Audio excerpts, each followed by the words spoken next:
The Autistic Faculty, Creating a Model to Infuse and Elevate Lived Experience Year-Round, presented at the 2022 Association of University Centers on Disabilities, or AUCD, conference on November 14th, 2022. After this session, participants will be able to explain why it is important to have autistic talent and other people with lived experience in efforts or programming related to autism or other relevant identities or diagnoses from the very start, outline the steps you would need to find, approach, and compensate autistic talent, and to list at least one resource they can use to learn more about involving actually autistic people in your autism-related work. AMCHIP is the Association of Maternal and Child Health Programs and is a national resource, partner, and advocate for state public health leaders and others working to improve the health of women, children, youth, and families, including those with special health care needs. The SPARC, or State Public Health Autism Resource Center, is one of AMCHIP's current projects and has been since 2008. It's a web-based resource center that is focused on 4 major areas: resource development, technical assistance, peer learning, and centering lived experience. What led us to create the Autistic Faculty? SPARC has always believed that working with autistic people and families of autistic children and adolescents was really important. During Autism Acceptance Month, or April 2021, for the first time, we co-designed all the activities we had planned with autistic advocates or the parents of autistic children. Throughout this process, we realized that we should be doing this all the time, not just during 1 month out of the year. So how did we go about this? We wanted to create a group that was made up 100% of autistic people. We knew that we wanted the group to be much more than an advisory committee.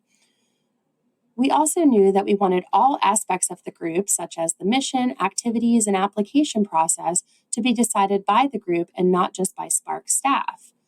However, we had a lot of questions to answer before we could launch this initiative and decided, again, that this should not be solely decided by SPARC staff. We reached out to a few autistic individuals to discuss these important elements of the process, such as the composition and size of the group, the application process, and term limits. Where are we now with the Autistic Faculty, and what have we learned? We went around in circles for a long time until we finally decided that we should start with a smaller pilot cohort of 3 autistic advocates, leaders, and experts in the field, and have them make all the decisions. It's taking a lot longer to create this group than we thought, but that's okay. We definitely didn't want to be prescriptive. We wanted to just be able to create a basic structure that can further be defined by the members and take as many pauses as needed to build this together. SPARC created a space for the group to grow, and we want the autistic faculty members to drive the process. Nothing about us without us. Again, this is not an advisory board or committee. We want this to be integrating autistic voices into our work and not just a one-and-done thing on one specific project, but the start of a formative relationship. Why is it called the Autistic Faculty? We wanted to make it clear that this isn't just another advisory group, panel, or work group. The word faculty means someone who can provide expert guidance. There's power that comes with the word faculty, and we want to validate the expertise of this group by using this title. We want to reduce the othering of people that you sometimes see with lived experience and make it clear that these are people in position of expertise and authority. While we haven't finalized the vision for the autistic faculty, some of the goals that are important to the current cohort include assisting others in their neurodiversity education journey, overcoming autism stigma, providing a broad range of autistic community perspectives, becoming a better self-advocate, infusing principles of intersectionality and neurodiversity more clearly in our work, and offering practical and meaningful input for SPARC and its networks, and building new relationships within and outside of SPARC. Now, I will let each of our pilot cohort members introduce themselves. starting with Dave, then Marenike, and then Haley. So, hey folks, I'm Dr. Dave Caudell. I'm the Associate Director of the Frisch Center for Autism and Innovation at Vanderbilt University. We focus on adults with autism and neurodivergence in employment. And I'm also an autistic adult myself and the proud father of 3 young adults on the spectrum. Hi, everyone. I'm Marenike Giwa Onaiwu, and I'm really happy to be here with you all virtually. I am a multiply disabled neurodivergent adult. Among my diagnoses are autism and ADHD. I'm the parent of several children, including 2 who are also autistic, and I do a lot of work, freelance work, writing, speaking, etc., related to disability justice and neurodiversity. Hi, everyone. It's nice to meet y'all virtually. My name is Haley Moss, and I am an attorney. I am an author of several books on neurodiversity and autism, and I am proud to get to advocate alongside our fantastic community and share this space on the autistic faculty with amazing folks like Dave and Marenike. I always describe myself as an attorney by trade and an educator by choice, and I'm also autistic and excited to get to have this discussion and learn alongside each of you. So now we will move into our panel discussion where we will have a series of questions and our fabulous faculty will share their perspectives with us. So our first question is, what are the advantages of involving autistic talent and other people with lived experience in your work? Yeah, I'd like to certainly weigh in on this one. So, what are the advantages of involving autistic talent and other people with lived experiences in your work? All human beings, look, there is a variety of capabilities and perspectives that vary from individual to individual. Just like not everyone is going to be like the best at solving a math problem, or not everyone is going to be the best at figuring out a solution with a particular problem. If everybody in your workplace has the same perspective and the same upbringing and the same lived experience, and you hit them with a novel problem, you're likely to get multiple copies of the same solution. It's actually extremely useful to have some people in the work group that have different perspectives, different experiences, different capabilities, because sometimes they might easily be able to see a solution that the smartest person on earth might not have ever thought of, just because they didn't have that same lived experience. So there's absolutely an advantage to having people with different lived experiences in there. And autism as a form of neurodivergence, just like dyslexia, just like dyspraxia, ADD, ADHD, Tourette's syndrome, one of the thing about my wiring, in more ways than not, I'm a human being just like everybody else, with all the complexities and nuances that brings. But because of my autism, in some ways, I think differently about problems than most people. I use language differently than most people. And sometimes there's a solution that's just obvious to me that might not have been obvious to everybody else. And vice versa. A lot of times, people within the neuromajority, there might be some things that are obvious to them that are not obvious to me. So having somebody like me on your team means sometimes I'm going to spot some of those solutions that might not have otherwise been spotted. And just as I have struggles because of my autism, there are things that I don't do as well as most human beings. Because of my autism, there are some things that are trivial or easy for me to do that's really hard and complex for other people to sort of emulate. So, one of the things I like to point out to people, I have a specialized brain that is really, really good at some things, better than most people, at almost the expense of being bad at a lot of other things other people are good at. But if you have me on that team, I absolutely am a value add to that team. And by vice versa, the things that everybody else can do well that I'm not good at, I rely upon them and depend upon them to be good at the things I'm not good at. And when we come together as a team, the whole is so much greater than the parts. So there are a ton of advantages to involving autistic talent. You get some specialized brains, some specialized outside the box thinkers. And in some situations and scenarios, you're going to be really grateful that you had that.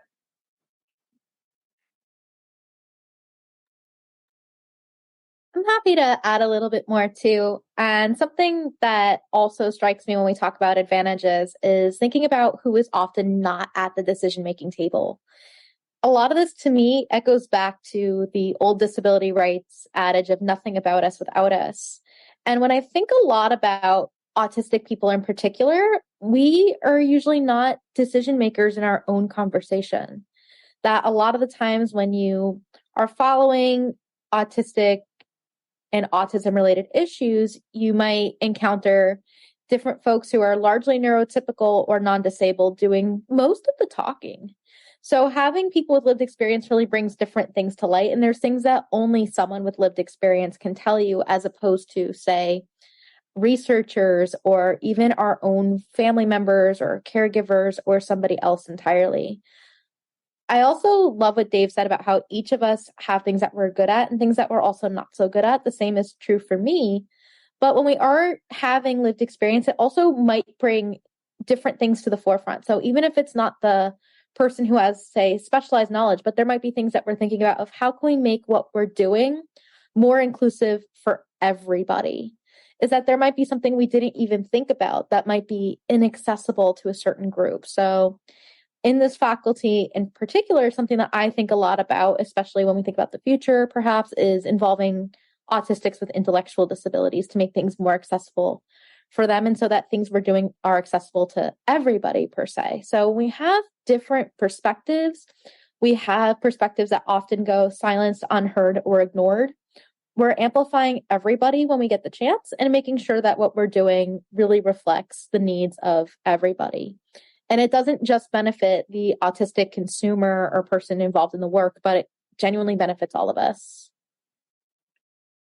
And really, I don't have a whole lot to add to what Dave and Haley shared. What they stated was really great. I really was just going to kind of make a play on the term neurodiversity that was referenced earlier, because, similar to the concept of biodiversity, this is, having all types of brains, different types of minds. So people who are autistic, people who are intellectually disabled, people with dyslexia, giftedness, dyscalculia, all of these different traits, these unique traits allows us to have a dynamic and continually evolving way of viewing things in life. And just like multimodal learning is important, or biological diversity exists and keeps us from having an existential crisis by allowing us to have that heterogeneity, we need this as well with minds. It's just without it, what we have is lacking and not as rich as it could be. It doesn't have the variety that is necessary. So I'm going to move us to our next question, which is kind of the flip side of what you all just shared. What are some of the barriers that you've seen to involving autistic talent? Okay. One of the big barriers that I've noticed is folks often say, I don't know where to start. I don't know who to talk to. And it isn't a lack of desire. And I think a lot of folks immediately think of, oh, this just isn't something we thought about. But there are people who genuinely want to involve autistic voices and don't know where to begin. And who do we talk to is usually one of the first things, or with something I notice in my work is sometimes people will come up to me because I'm the only autistic adult they've ever met. So sometimes, because there is such a focus, especially on young kids and sometimes teenagers, that it feels very difficult for folks to think about, oh, we got to think about the adult professionals.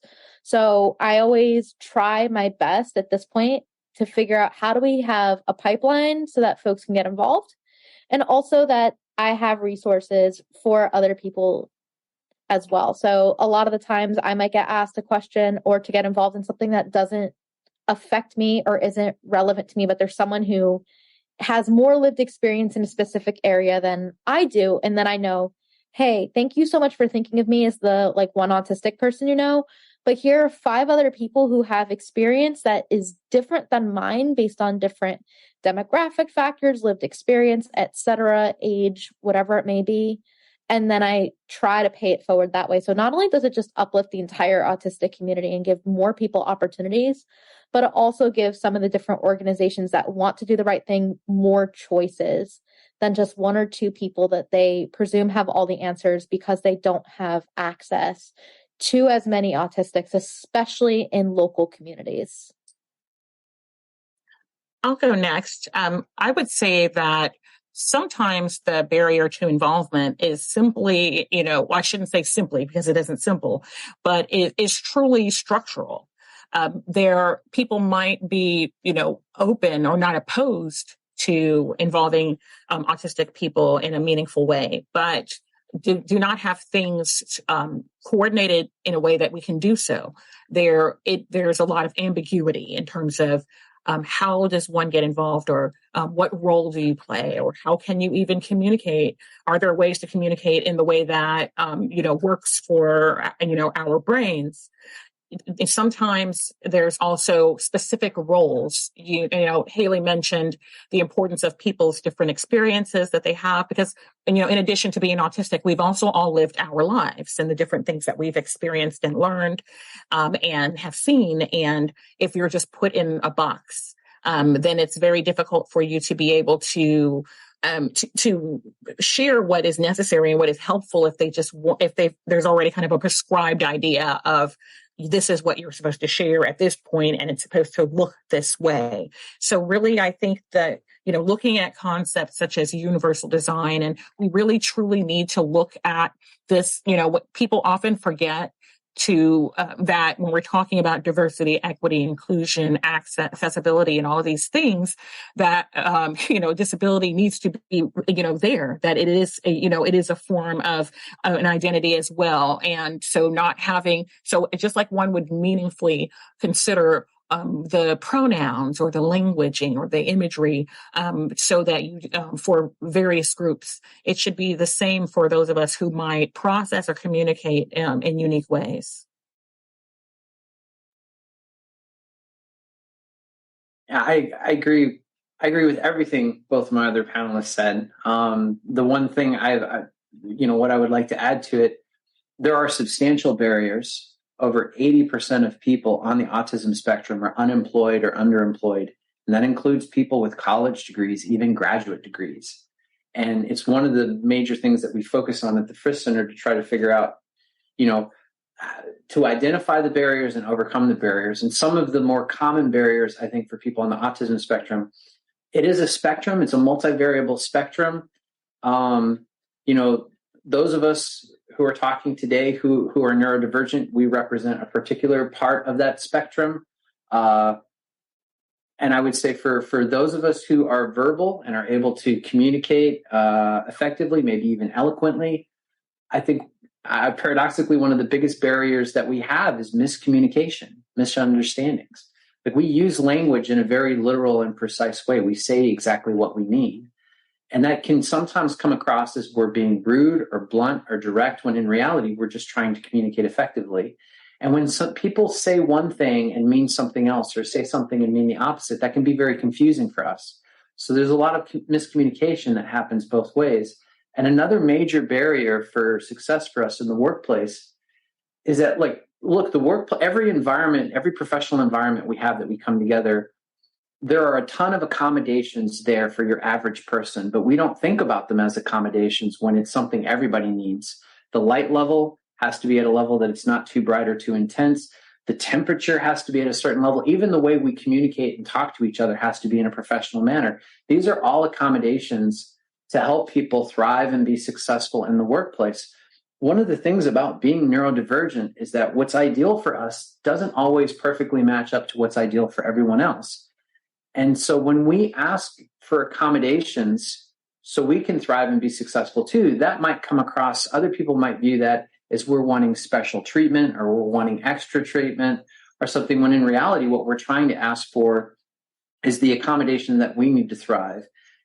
One of the things that autism is sometimes referred to as the invisible disability, and that's calls attention to the fact that, look, just like everybody else, I need a certain environment to thrive and be successful. But some of the things that are bothering me or distracting me or making it painful or difficult for me to work there, maybe not rise up to the level of that for everybody else. And so when I complain about those things or ask for an accommodation for those things, rather than people recognizing my disability or my difference, they just make assumptions that I'm just a normal person and I'm just asking for unreasonable accommodations. And so rather than being faced with some empathy and some understanding, I get a lot of pushback and stuff. That's a very big barrier. for people on the autism spectrum. I feel like autistic individuals would be better accommodated if our autism was in some strange way more obvious. You know, you don't see somebody in a wheelchair and demand that they get up and walk up the stairs. Like, you would be a monster for that. You just recognize this person needs to use the ramp. That's because it's a visible disability. An invisible disability creates more barriers. And so I feel like one of the best ways that we can kind of overcome those barriers is just for us as a society to just recognize, hey, not everybody has the same capabilities I have. Not everybody sees the world the way I do. Some people struggle with things that I don't struggle with. So when I see someone acting in an odd or unusual way, rather than just being quick to judgment to judge them harshly, maybe I should take a step back and recognize, well, maybe this person has something that I can't so easily see, but might nevertheless be real and impactful. And if I could just have a little patience and a little bit of grace and try to get to understand this person and try to be empathetic towards whatever accommodations they need to thrive and be successful, we would all be much better off.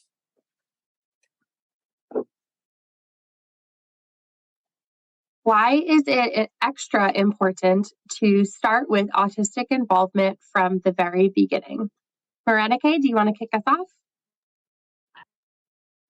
Sure. And there are so many things to say about this question, but the I guess the initial thing that comes to my mind is so that you all don't mess it up and then we have to come fix it afterward. Because I think that, like there's, there are a lot of people who have really great intentions and they create things or they envision things a particular way. And in doing so, it isn't necessarily the most accessible or the most, relevant for autistic people. And so you could really be a lot more efficient if from the very beginning, instead of you come in and you develop something and you try to incorporate someone after the fact, if they were part of things from the foundational level, then they have more decision making, they're better integrated into the process.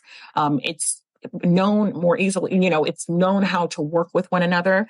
And it also is, it doesn't appear to be an afterthought.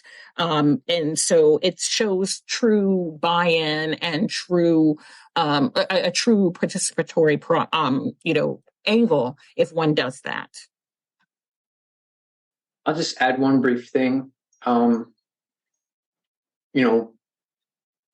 Why is it extra important to start with autistic involvement from the very beginning?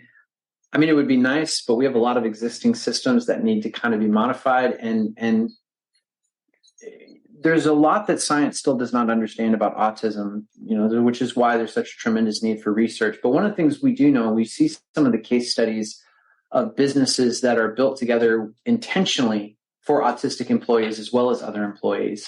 And so they build some systems and stuff in place to help better accommodate those. And more often than not, it turns out that ends up being better for everyone, not just the autistic person. It turns out that a lot of the barriers that stop us from being able to thrive and be successful, oftentimes are just kind of bugging everybody else. And if you fix those and you smooth those over, even the people who are not autistic are often like, I prefer this system. This system makes sense, or this system is better, or the sensory environment here is more comfortable and relaxing, and I'm better able to focus on my job and stuff. So I think it's absolutely extra important to try to get into autistic involvement in from the very beginning. We make up about 2% of the population. You're not always going to be able to recognize this. So if you have a company of 100 people, statistically, you've probably at least got a couple of people there who are autistic, and about a third of the population is neurodivergent. So, this one size fits all is not always like the best approach, but if we can do a more nuanced approach and try to make the environment more inclusive and accommodating, that I think is going to be just better off for everybody, not just the autistic folks. So our next question is kind of a hypothetical, I guess. So say that you've never worked with autistic individuals that you know of before. Where would you start looking to find autistic talent? You can start with us.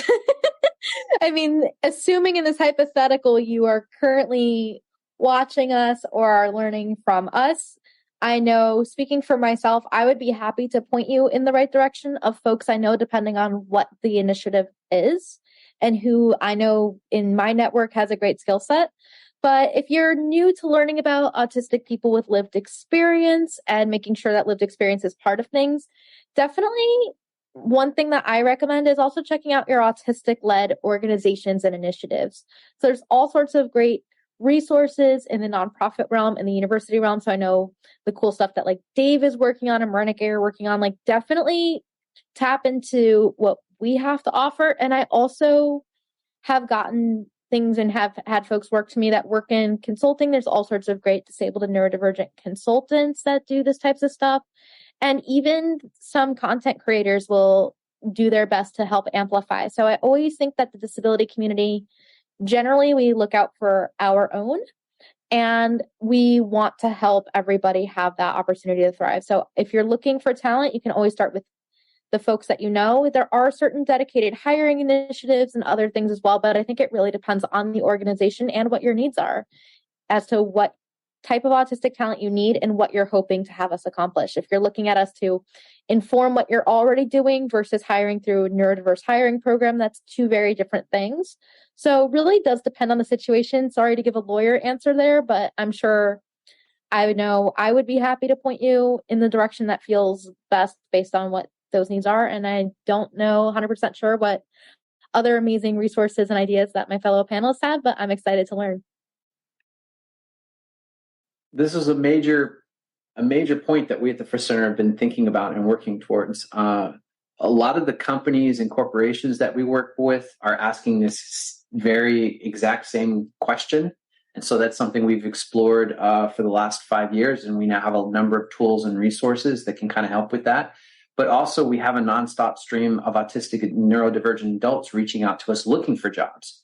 And, just like, I mean, Haley put it so well, but like, where do you start looking to find autistic talent? It really is a wise move to start by talking to people who have already been doing that and people who already have some experience with that. They can give you some tips and tricks, point you towards resources, and help you kind of onboard that. If you're just kind of like a local business or something and you're just looking to hire someone on your own, I would say first and foremost, it'd be really helpful if you could learn a little bit about the basics of autism and neurodivergence and some of the strengths and challenges that such folks have. A little education or a little understanding can go a huge way. I think the biggest barrier to success for a lot of autistic folks, that miscommunication in large part comes from an ignorance or a misunderstanding. Even having a basic knowledge about autistic and neurodivergent individuals can go a long way in helping to establish meaningful two-way dialogue, being able to better understand and work with one another. And I can say that the autistic employees who are working full-time, when you talk to companies who have them overwhelmingly, they say that we are extremely loyal and hardworking, and we are highly desirable as employees. And for us, that's just simply because we finally find a place where we get the accommodations we need to thrive and be successful. I'm surprised at how shocked some of these businesses are at how hardworking and loyal an autistic employee is. This person found a place where they're accommodated, where they're treated with dignity and respect, where they're able to understand their supervisor and be understood in turn. And they might not have ever encountered that before. Of course, they're hardworking and loyal. That's a very rare thing from our perspective. They might not ever find that again. So yeah, you start looking by simply just finding somebody who's already doing it. And we're easier than ever before to find. You do some Google searches about autism and employment, and you'll find some of our contact information. And I promise we're willing, able, and happy to try and help with that. So our next question is, how would you recommend approaching autistic talent that you'd like to engage in your work? I think this is kind of a continuation of the last question. So curious if there's anything else that you all want to add here.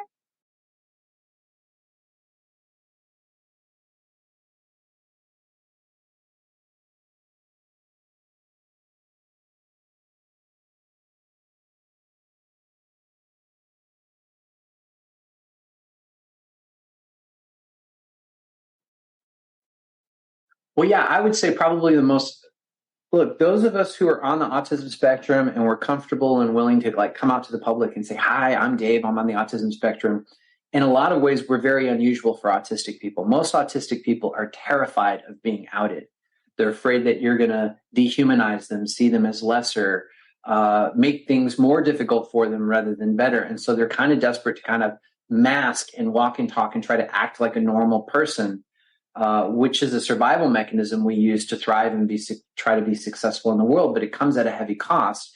If you want to intentionally recruit autistic talent, then the first thing you need to make clear, not just to the people you're recruiting, but your own workforce, is that, look, we recognize the value of neurodiversity in the workplace. And we recognize that everybody has a place and we want everybody to thrive and be successful.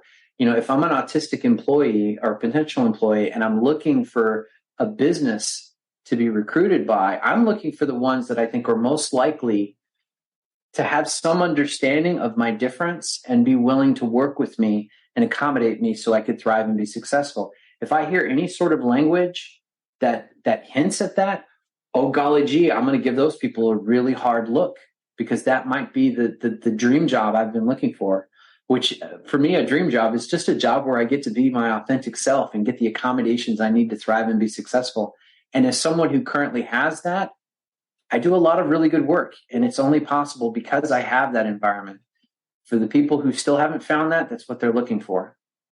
I actually want to add a couple of things based on reading this question again about approaching talent rather than expecting us to kind of go through the system or whatnot. So if you're approaching us, I am a big fan of leading with transparency.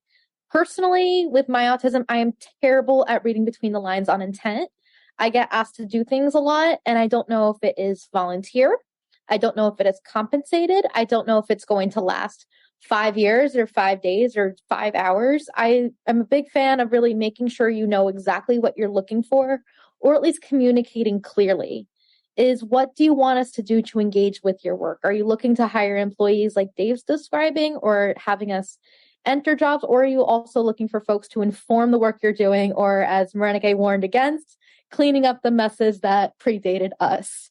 So depending on the situation also really depends on how you should have those engagements and conversations. You want to be authentic, you want to be transparent, and also empathetic. I have worked with organizations that are very honest with me, going, hey, we've never addressed neurodiversity before. This is our first foray into it. What do you recommend? So it's really important that you recognize that we're also, when we talk about autistic talent, that we're not just a resource, but we're human beings. There's a big difference between, I genuinely want to do better and I would like to pick your brain and add something. That's kind of my thing, and it's hard to figure out those intentions. So please, please, please be honest and forthcoming with us, and we will be honest and forthcoming with you. That is usually a huge value of autistic people, is that we're usually very honest and all that. And don't be offended if those values and goals don't align. It's a two-way street, that you don't have to always be the one who makes those big decisions and picks us, but we also have to pick you, whether it's as a workplace or a client. I always joke about how employment situations, whether they're freelance, full-time, part-time, whatever, it's a lot like a dating app, as in both parties have to swipe right on each other. And that autistic people can make those decisions, and not because they're afraid something else won't show up. But that's a whole other can of worms that I don't think this is the right forum to open. But generally, I do just want us to lead with honesty and transparency, and also being fair and equitable to autistic people. Everything that you all have said is so amazing. And really, I'm just going to kind of echo it in terms of the transparency is key. If you are reaching out to someone, first, let them know how you came across their work, or how you know about them, or what you've learned, about them. So I think that would be the first thing, because that's important. We, again, we are autistic, but we are also human being. So I am thinking, okay, did you come across my work when I had my parent hat on, or, my educator hat on, or, or what have you, researcher? What exactly is it that you need? Because having some clarity is helpful. Knowing if the person is just wanting to engage versus wanting to actually have some type of tangible, or formal connection, and for how long is helpful. Also, know something about the person, other than that you looked them up, they looked great or whatever on social media. Don't come out there and make it clear that you haven't done any homework, that you haven't tried to find out anything about what the person believes in, what they stand for, what their values are, because that's doing a disservice to you and to them.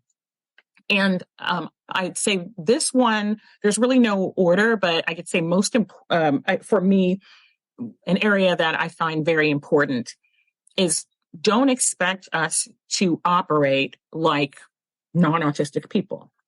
A lot of times people want you want the autistic expertise or the perspective, but you want us to be able to communicate in the way that you communicate, or understand things the way that you understand them, or, and that's really a disservice. We can't, do you want us to be ourselves or do you want us to be you just sharing some things about ourselves? Because you can't have both.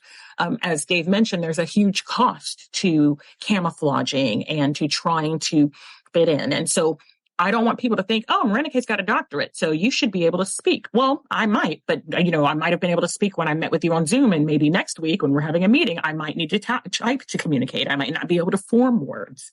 I might need to have my camera off as an accommodation, because it's too distracting for me to have it on. I might need things understood clearly, or to be able to have written instructions or executive functioning, things. Or I might be really ahead of the game and already have, kind of sketched out some ideas and thoughts of how I want things to be. And I might interrupt you, not to be rude, because I'm excited about what we're doing, or ask a lot of questions because I want to be clear, not because I'm, thinking like your judgment or your authority isn't what it is. And so I think just remember, who you're talking to or who you're communicating with and why, and when you're engaging. And then I think, we'll be always happy to meet you halfway. So I think you all of you touched on the just the equity piece. So that moves us on to the next question of what are some tips from your perspective to make sure that folks are able to compensate autistic talent for their expertise? So if y'all don't mind, I'm going to go because this is like a big one for me. And the reason why is because I think, like a lot of, there's a lot of our community, there's a huge altruistic aspect of this. This is our lives. These are things that we care about.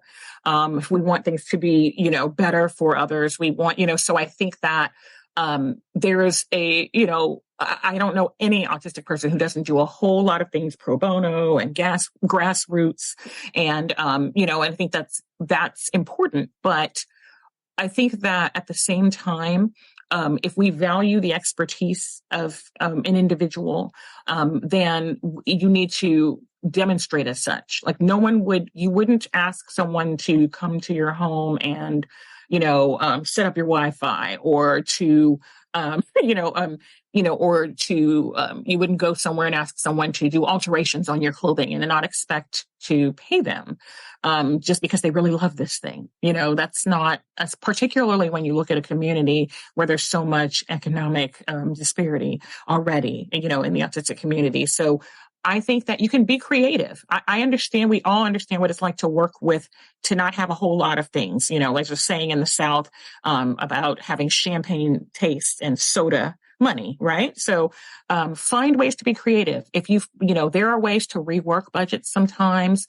Sometimes there's quid pro quo ways that you can help with someone. You can help, but you should, if you're budgeting money for other things, then this should be something that is of value as well. And so I think that sometimes you might have to kind of work and massage your budget a little bit and be creative to find a way. But if you want something to be done well, if you compensate someone for it, you're going to have a much better result.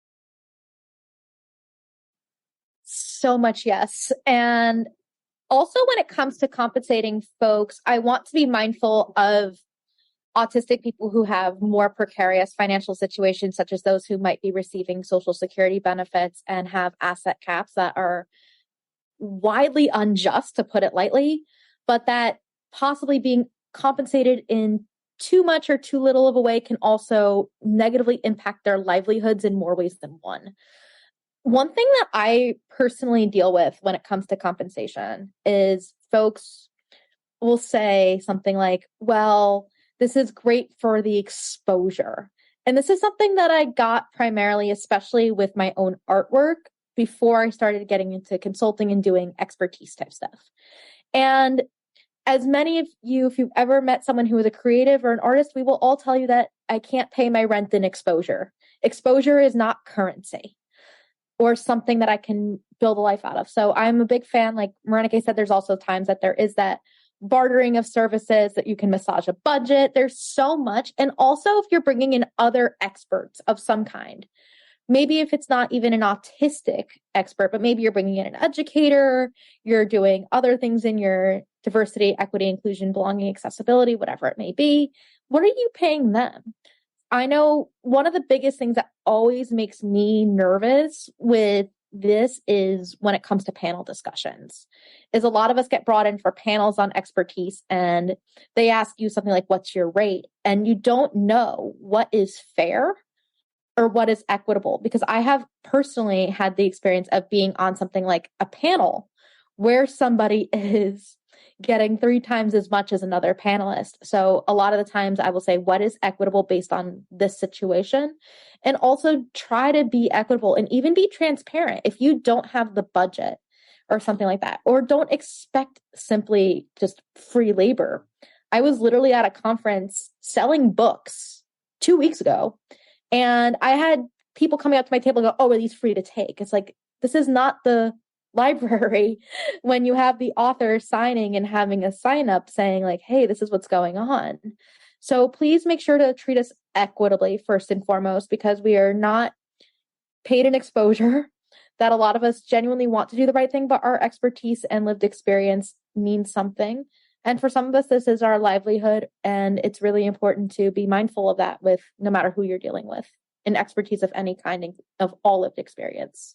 If I could just quickly, I know we've got to wrap up. I just wanted to say that something that Haley said reminded me that people might need non-traditional ways of being able to accept the compensation. So if you need a W-9 and you need them to have a bank account and you need them to fill out all these paperwork and invoicing and all this kind of stuff, that might be a barrier. The person might need to be paid in gift cards, or they might use a name that's different than their legal name. And so, or they might be, fleeing a situation where there's been trauma or abuse, and so they're uncomfortable sharing their Social Security. So be flexible in the way that a person needs to be compensated.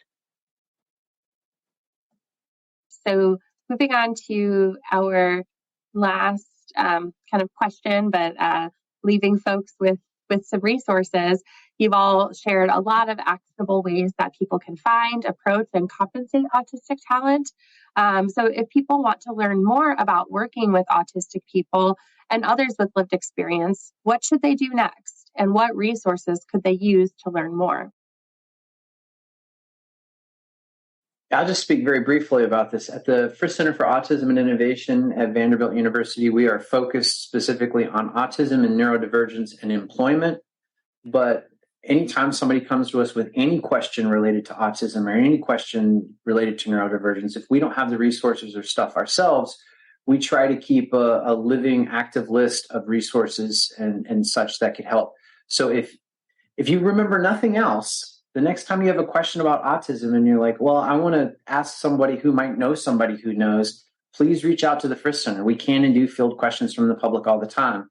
You can find us on our website at vu.edu/autism and innovation. At this point, if you just Google Vanderbilt Autism in Adults or Frisk Center in Adults or whatever, you're probably going to find us at the top of page 1. And we have our contact information there. We try to make it as easy as possible for the public to reach out to us. Thank you. I'd say a few other resources. Earlier when we were speaking, Haley mentioned that sometimes you can find people through local organizations or through, self-advocacy organizations or educational organizations. And I think those are definitely important. And so, whether it's, an autistic-led organization or if it's a general autism organization that has perhaps a concentration or a focus, or a committee and maybe executive committee of autistic people or, research. There are certain things, there are some grassroots projects such as the Autistic Collaboration. There is Robert Roxima has a list of autistic representation, like in media and so forth. There are a lot of, sometimes they'll be on disability lists or, on social media. And so I think that, as Dave mentioned, a lot of the resources can be very helpful sometimes. And it will be a way, almost like in a snowball method, to find other autistic people and to learn more. In terms of another resource I'd like to share, if they just want to understand more about the history of the autistic community and the neurodiversity movement, there is an open access book that is completely for free, edited by Stephen Kapp, Autistic Community and the Neurodiversity Movement, Stories from the Front Line. I'd recommend that, as well as there's an autistic historian, curator, Ira Idle, who has created a history of the autistic and neurodiversity movement.